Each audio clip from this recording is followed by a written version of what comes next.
c'est un sentiment de satisfaction, comme à chaque fois.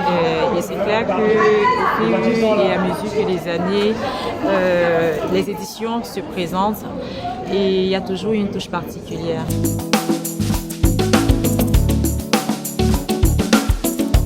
Exactement, il s'agit bel et bien de mon projet en tant que Miss Mondiale, qui est la sécurisation et l'autonomisation des femmes à travers le digital. Je me suis engagée dans la compétition de Miss Mondiale tout simplement parce que j'ai épousé le concept.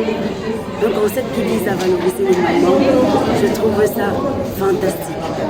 Donc j'ai donc décidé de rejoindre cette magnifique aventure dédiée aux mamans et d'accompagner, d'être le porte-parole des mamans, d'accompagner les mamans dans la sécurisation et l'autonomisation à travers le digital. Parce qu'aujourd'hui, bon nombre de mamans perdent leur boulot après les maternités.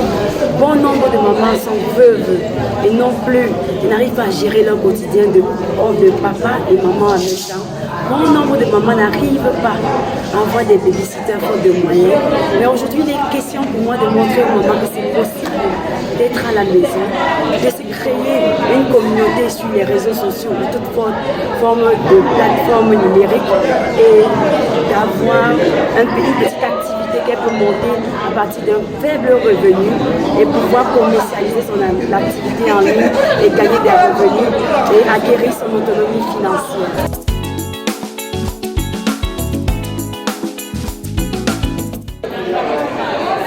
À la base, je voulais connaître notre univers, rencontrer des femmes, échanger et faire valoir mon association, parce que moi, je suis présidente qui veut beaucoup la réalisation de la jeune fille et des groupes défavorisés et des femmes en détresse.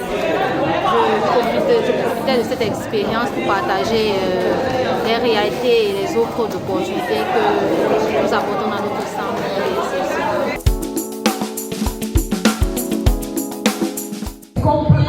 Elles nous ont fait pleurer et je sors toujours de cette aventure comme chaque année avec une expérience, une sagesse de plus, car ces mamans sont merveilleuses.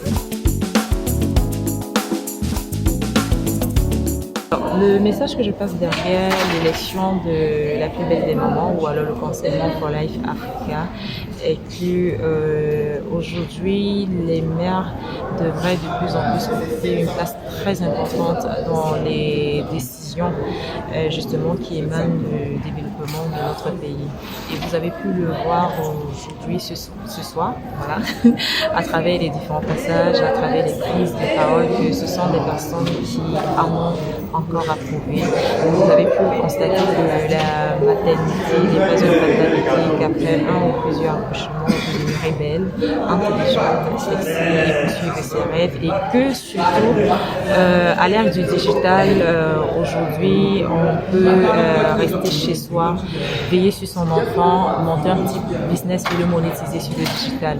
Et l'objectif premier ici, justement, est de contribuer à l'épanouissement de la mère et de la femme en général, mais aussi de pouvoir édifier les hommes sur la nécessité de soutenir et d'accompagner leurs conjointes, leurs épouses face à leurs challenges, face à leurs choix de vie, face à leurs décisions, même si parfois ils ne comprennent pas trop justement pourquoi cette orientation, mais le simple fait de voir leur femme, leur conjointe, leur petite amie, je ne sais pas, être animé par une passion, par quelque chose, ça devrait être un prétexte nécessaire justement pour soutenir cela.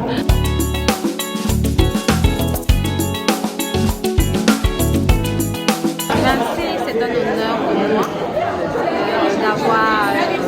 de m'être présentée à cet événement. C'était magnifique, c'était magique et vraiment ça m'a permis personnellement de m'affirmer dans la société et de gagner en visibilité. Je suis très heureuse aujourd'hui d'avoir eu ce rang. C'est vrai qu'on aspirera à la couronne, mais à quelque chose malheur est bon. Nous allons travailler davantage pour essayer de permettre à nos jeunes filles mères de s'épanouir et de se reconnaître dans la société.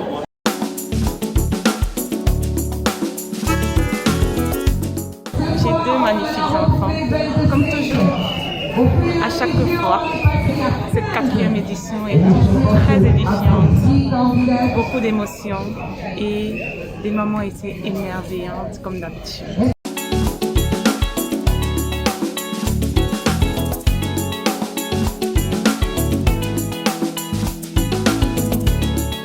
À l'élection Miss Mwangangan 2023, moi je suis toujours émue en fait de participer parce que c'est pas ma première fois d'assister à cet événement et aussi je suis du comité d'organisation. Toutes les soirées Miss Mwangangan ont été toujours les meilleures soirées pour moi et c'est encore une très belle occasion pour moi de profiter de cette lumière qu'on m'offre cette occasion de faire passer les différents costumes.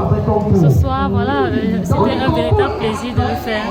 Et en ce qui concerne le projet de la Côte d'Ivoire, il s'agit d'un concours. En fait, c'est un concours de festival de paille en Côte d'Ivoire qui va se tenir en octobre. Voilà, on se prépare à Adama, il faut présenter, on représente le Cameroun, donc voilà. Du coup, on est à fond là-dedans et puis on espère avoir du soutien déjà de nos frères, de mes frères camerounais et mes sœurs camerounaises d'ailleurs. Et voilà, porter haut le drapeau du Cameroun en Côte d'Ivoire.